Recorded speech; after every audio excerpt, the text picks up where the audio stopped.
Hoje nós vamos para a nossa sexta aula, né? Nós vamos continuar falando sobre a interação social. Mas hoje nós vamos ver um aspecto importante da interação social. Como que o cérebro e a aprendizagem, eles estão relacionados nessas questões, né? Que nós vimos na aula passada.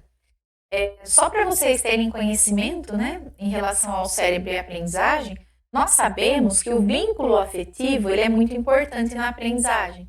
E o cérebro, ele tem, né, uma plasticidade que nos ajuda, que contribui para essa aprendizagem. O que é a plasticidade? É a capacidade que ele tem de alterar funções. E também isso a gente pode pensar, né, tanto nas experiências negativas quanto nas experiências positivas. Ele funciona de acordo com os estímulos que ele recebe. E o cérebro, ele tem todos os canais sensoriais, né? Na verdade, no nosso corpo, tudo entra sensorial e sai motor. Se nós pararmos para pensar em alguns estudos que estão sendo realizados, eles dizem que nós temos de 22 a 24 sentidos, né? Como, por exemplo, o tato, o vestibular, a propriocepção, a temperatura, a coceira, né? Tudo isso faz parte dos nossos sentidos. E não só aqueles 5 sentidos básicos que nós conhecemos tanto, né? Pensar, então, nesses canais sensoriais também é uma forma de nós entendermos, né? Como as crianças elas podem corresponder, como que esse cérebro corresponde nessa questão da aprendizagem. Uma outra coisa importante para nós pensarmos em relação à aprendizagem é um nome, né? É diferente, eu não sei se vocês já ouviram falar, mas chama poda neural. O que é isso? Alguns estudos eles mostram que essa poda neural ela ocorre de uma maneira mais intensa dos 0 aos 3 anos e depois dos 10 aos 12 anos. Mas na verdade ela ocorre diariamente. Né? Esses dois pontos são pontos assim que os estudos mostram que elas são mais intensas. E do que se trata isso? A gente podia comparar assim, né? São as limpezas que o nosso cérebro faz.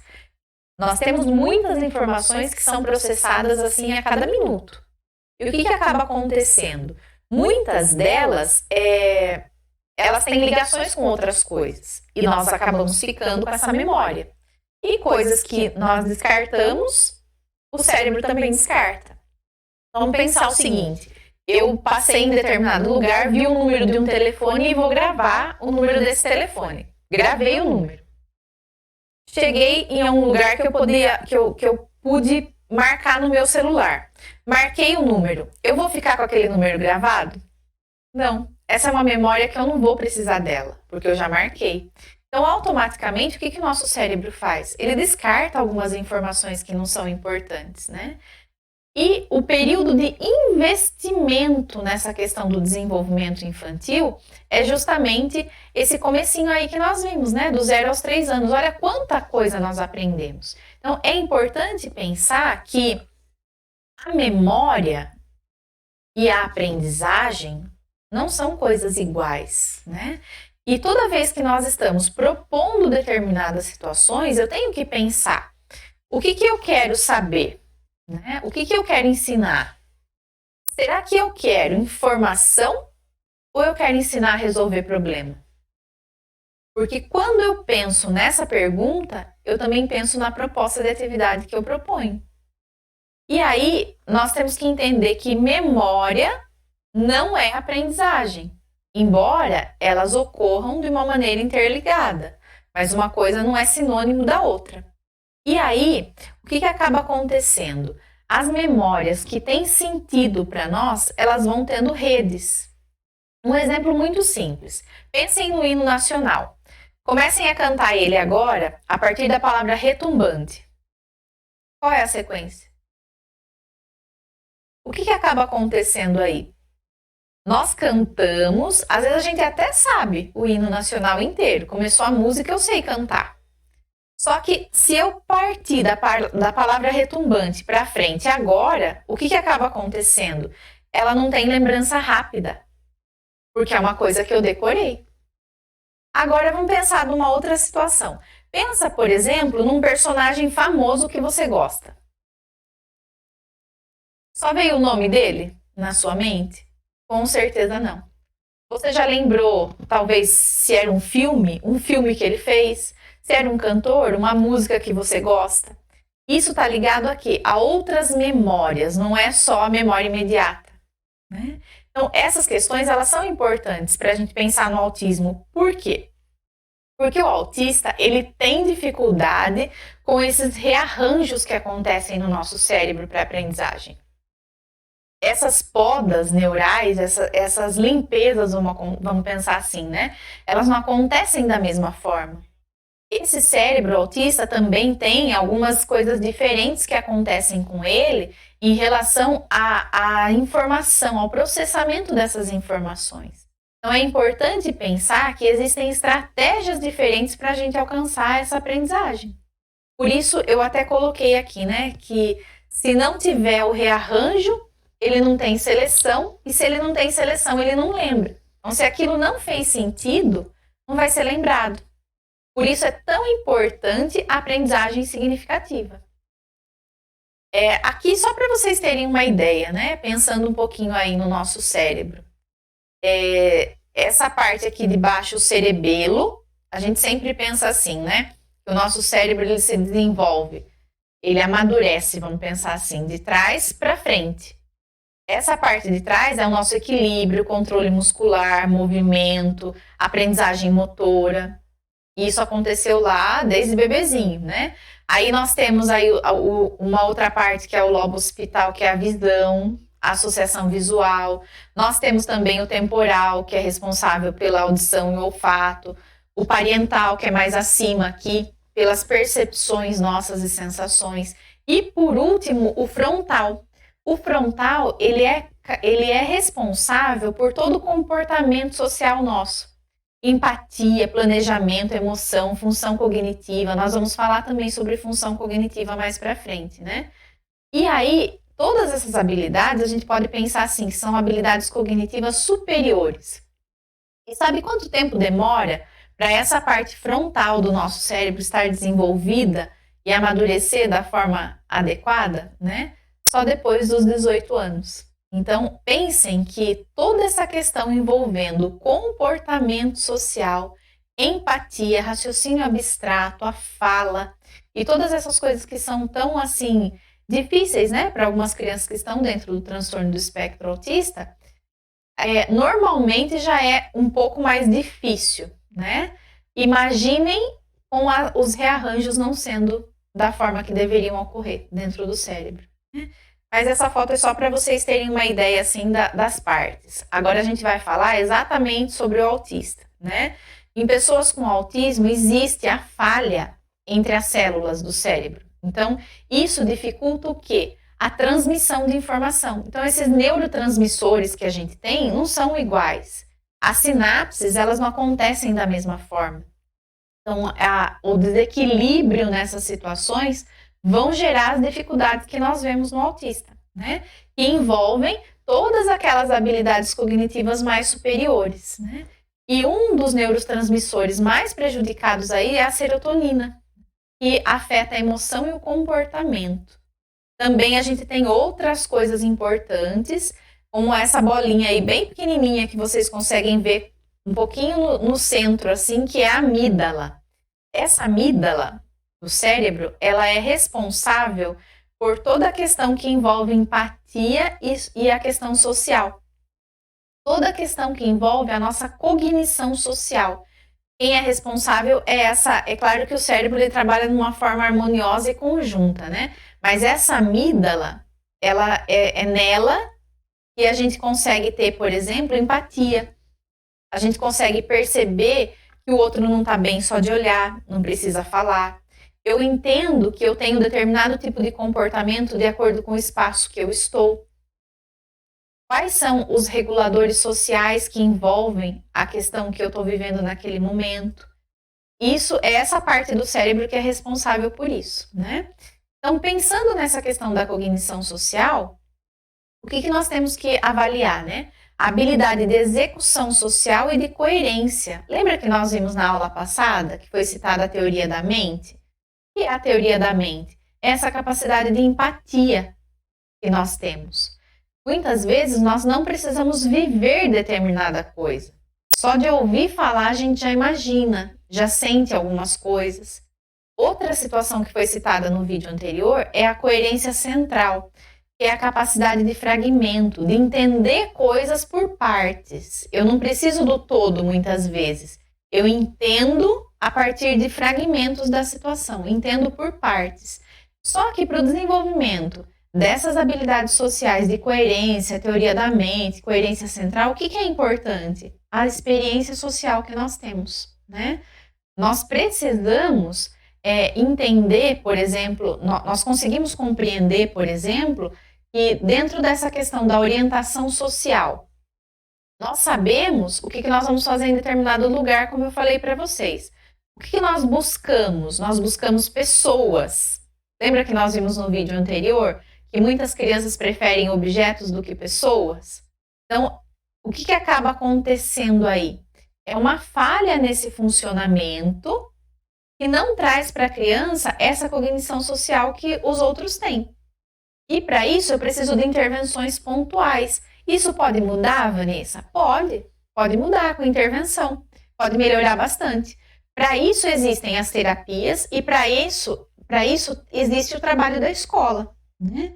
A escola também trabalha essas habilidades sociais. Nós temos visto, né, na BNCC, quanto a gente ouve falar de habilidades sociais. E essa cognição social nada mais é do que essas habilidades que precisam ser trabalhadas. Outra coisa importante que essa amígdala faz é o reconhecimento facial, né? Nós nomeamos pessoas, nós identificamos pessoas. Às vezes você olha para a pessoa e fala assim, como é o nome dela mesmo? Mas se eu der duas opções, você lembra.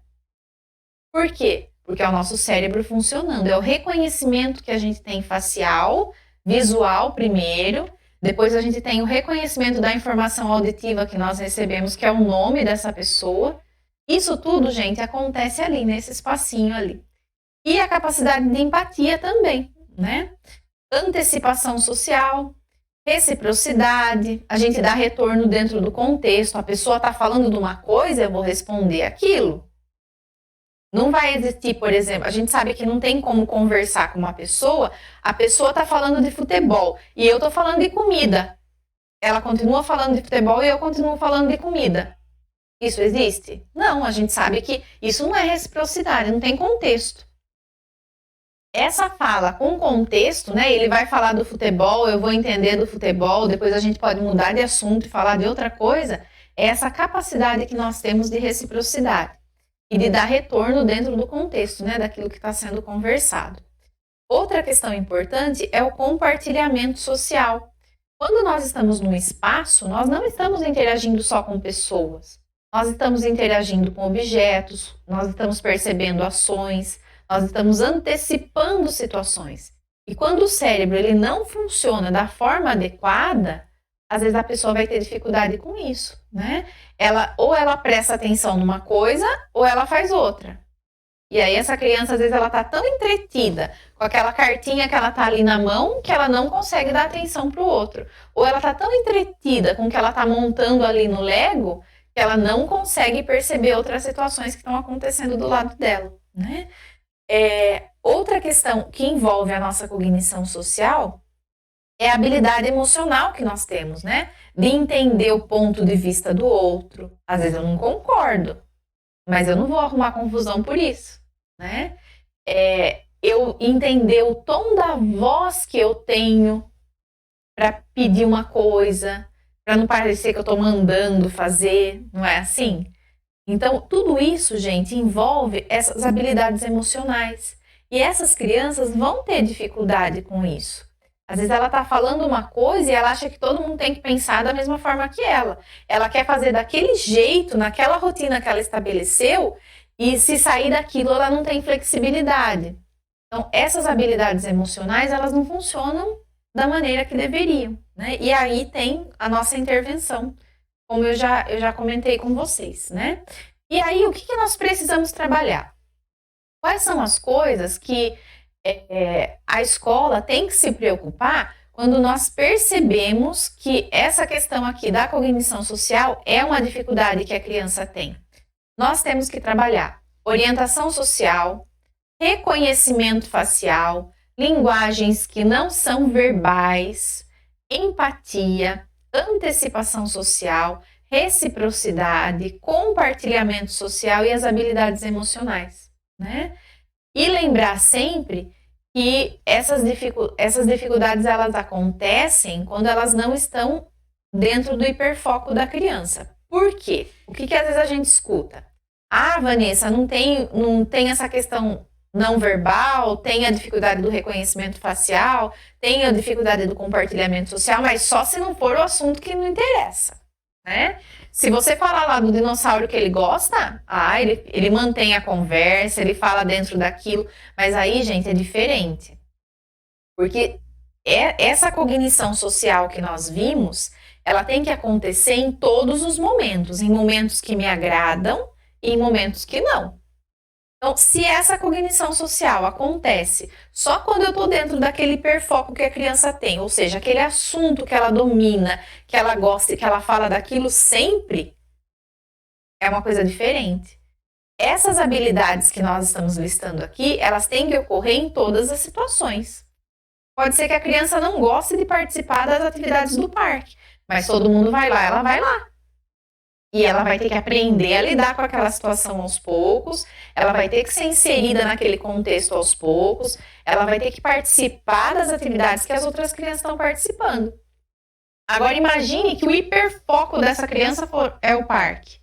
E às vezes ela está lá nesse hiperfoco, mas ela não está participando junto com os outros, ela está fazendo o que ela gosta. Isso é importante a gente pensar, tá? Essas habilidades da cognição social, elas são dificuldades que acompanham todas as crianças com autismo, seja num grau leve ou num grau mais acentuado. E aí, quais são as estratégias que a gente pode pensar para a sala de aula? Eu trouxe algumas sugestões aqui para a gente pensar um pouquinho sobre situações que envolvem o nosso cotidiano. Eu não sei se vocês conhecem, mas tem um jogo que o nome dele é esse, ó, Pontinho de Vista. O objetivo desse jogo é trabalhar justamente as habilidades sociais. E aí ele tem vários cartões para a gente trabalhar essas habilidades sociais. Olha só, são imagens do dia a dia das crianças. E aí a gente separa justamente as informações, as imagens, né, que tem a ver, que são significativas com o dia a dia da criança.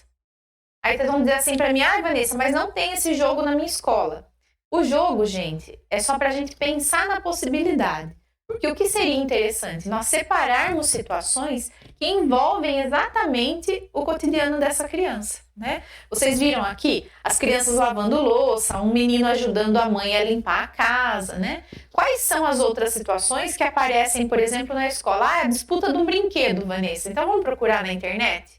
Quais são as habilidades, as situações que nós poderíamos fazer? Separei algumas cartas com as imagens que nós podemos encontrar na internet, como por exemplo essas daqui, que fazem parte do cotidiano de algumas crianças. E como que nós podemos usar essas imagens? A proposta do jogo, ela tem 3 habilidades que podem ser trabalhadas: a função simbólica, a social e a resolução de problemas. Então, nós podemos pensar em situações com a imagem. Primeiro, por exemplo, essa imagem. Que história nós poderíamos contar?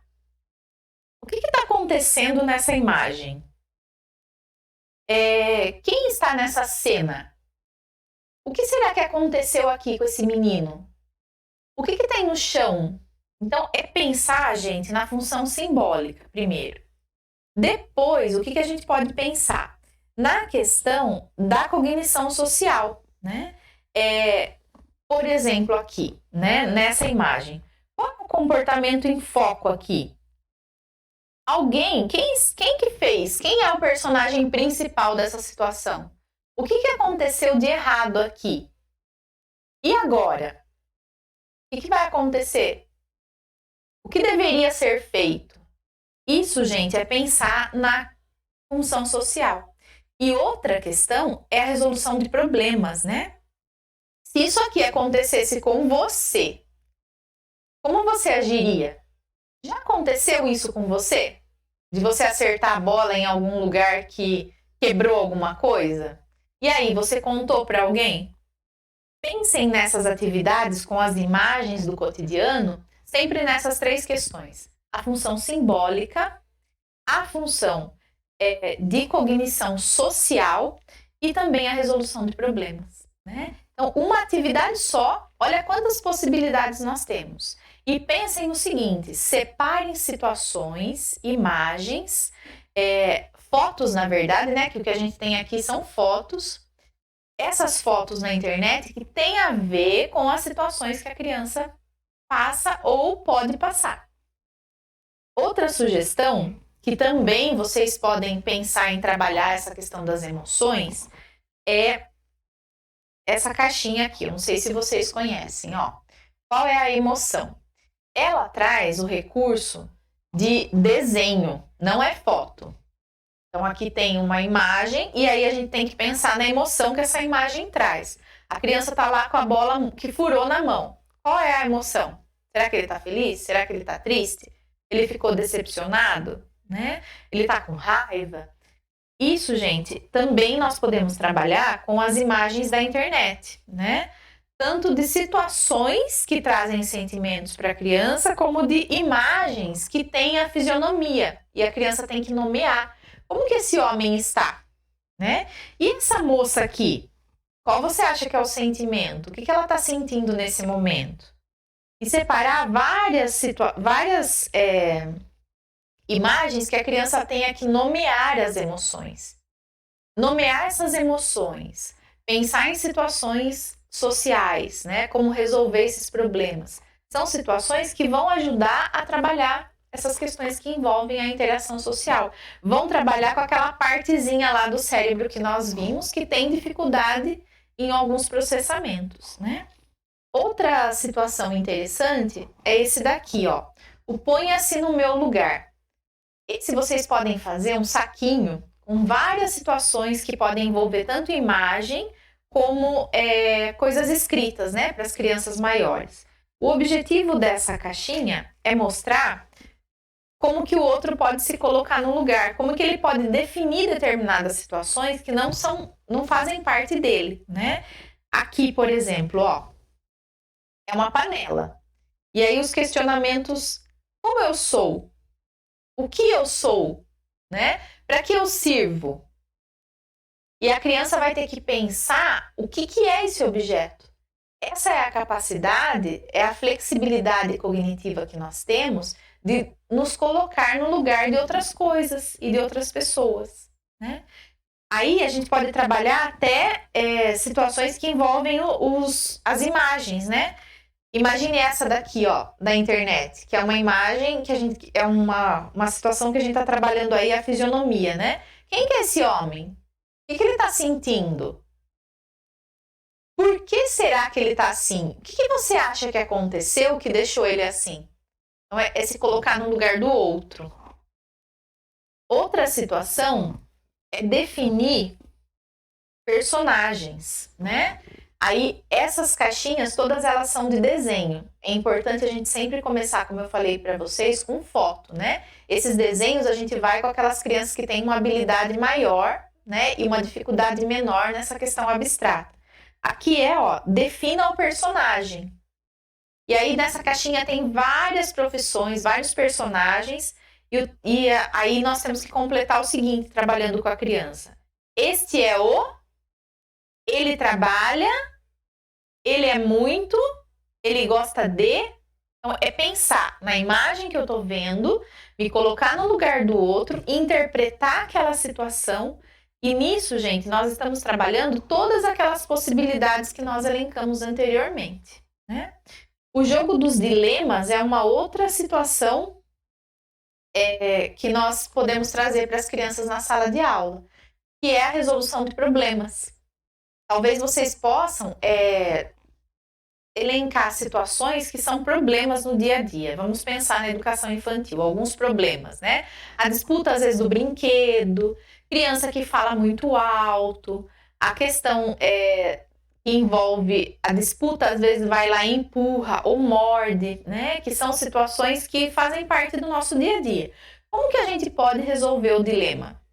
Eu quero um brinquedo e o brinquedo está com o meu amigo. E agora, o que eu faço? Essa caixinha, ela traz umas coisas mais elaboradas, né? Como, por exemplo, ela é escrita, né? Por isso que eu falei que são para crianças que têm uma habilidade maior aí nessa questão de leitura e escrita. Ou o professor lê a situação e coloca para o grupo e traz as situações de resolução. Aqui diz assim, ó.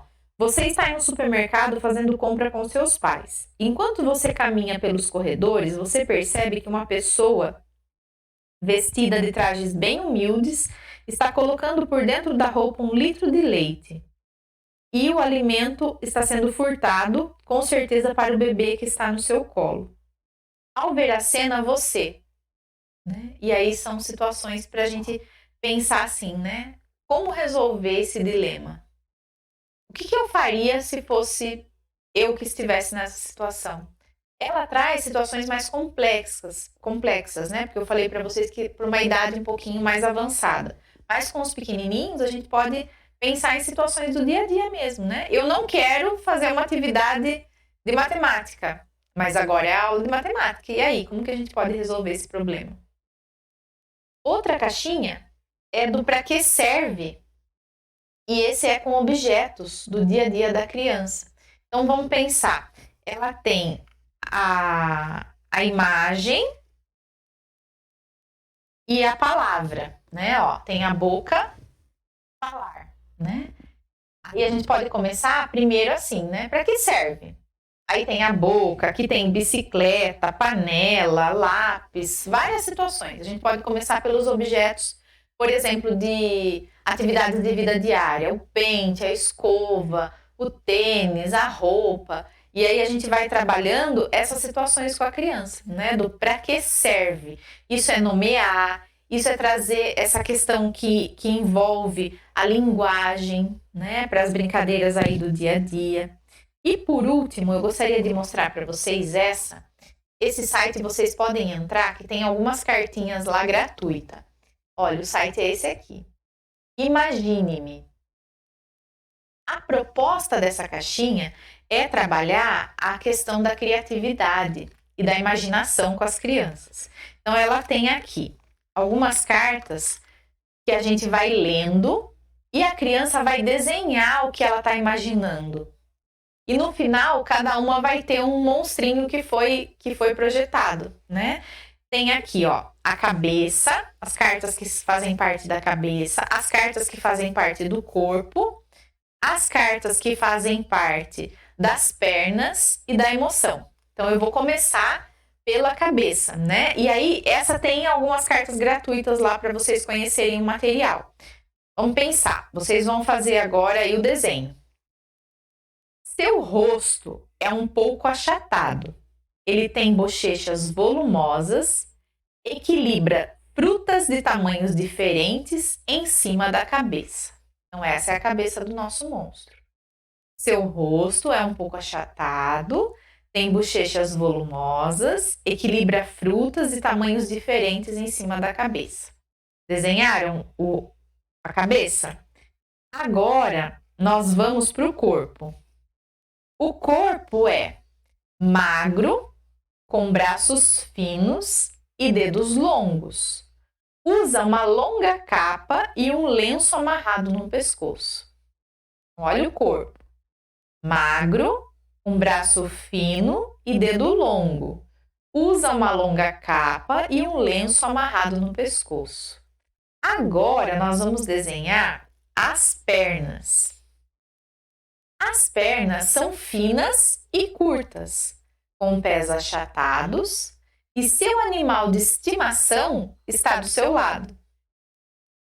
E por último, gente, tem a emoção.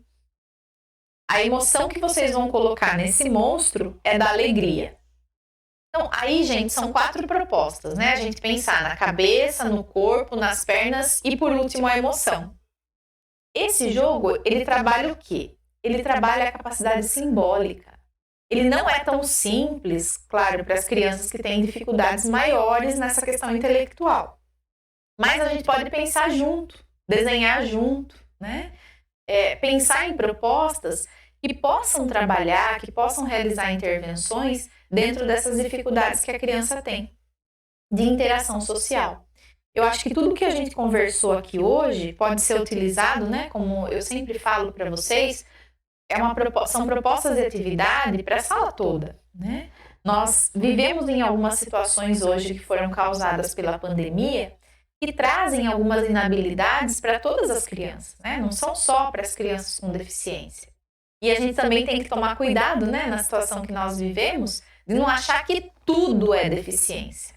Nós trabalhamos até aqui as 3 características principais que envolvem o transtorno do espectro autista. Mas será que nós trabalhamos para a gente sair aí identificando quem é autista? Não. Quem faz isso é o médico, né? E nós, enquanto professores, independente se eu tenho o laudo de uma deficiência ou não, qual é a nossa função enquanto professor? É o desenvolvimento dessas habilidades. E todas essas habilidades que nós vimos até agora são habilidades que estão dentro do nosso currículo municipal, né? Essas que nós vimos nessas 2 últimas aulas, elas fazem parte dessas habilidades sociais que devem ser trabalhadas em todas as etapas, né, do ensino, da educação infantil e do ensino fundamental. Então é importante que toda essa informação que nós tivemos até agora, vocês pensem assim: qual é o meu papel como professor? É pensar em como eu posso ajudar aquela criança a avançar, independente se ela tem uma deficiência ou não, tá? Então não saiam por aí querendo diagnosticar crianças, né? Essa não é a nossa função enquanto professor. Mas saiam com todas essas informações que vocês têm em mente até agora para ajudar as crianças a avançar no desenvolvimento global, tá? E para finalizar, eu gostaria de sugerir para vocês uma leitura, essa aqui. Neurociência e Educação, Como o Cérebro Aprende. Esse livro, ele fala um pouquinho sobre as funções cognitivas, né, mais superiores, como a gente viu hoje. Para vocês terem uma ideia, olha, ele fala sobre o funcionamento do sistema nervoso, do cérebro, né, aquele pedacinho que a gente viu lá no começo. Fala sobre essa questão da neuroplasticidade, que é essa capacidade que o cérebro tem de se recompor e de aprender. Atenção, memória, a memória implícita e explícita, a emoção, as funções executivas e o processamento da leitura, né? Pensando nessa questão neurobiológica. Não é, gente, uma leitura chata, né? É um livro muito gostoso de ler. É uma sugestão, né, para vocês que estão na escola trabalharem alguns textos desse livro nos HTPCs ou nos horários de estudo. Vocês vão gostar muito, né? Isso nos ajuda a se aprofundar num assunto interessante, que é como o cérebro aprende. Se eu entendo como aprende, eu consigo ensinar melhor, porque aí eu vou ter alguns recursos, eu vou ter alguns apontamentos que vão levar para esse desenvolvimento de uma forma mais adequada, tá? E para finalizar, eu gostaria de finalizar com essa frase: professores, não somos o que sabemos, somos o que estamos dispostos a aprender, né? E eu espero que vocês estejam, né, aproveitando essas informações, estejam aprendendo coisas novas, recompondo aprendizagens que vocês já tinham. E nós vamos continuar aí. Nós temos mais 4 aulas, né? Como eu tinha combinado com vocês, serão 10. E nas próximas aulas nós vamos continuar falando sobre o transtorno. Muito obrigada pela atenção de todos.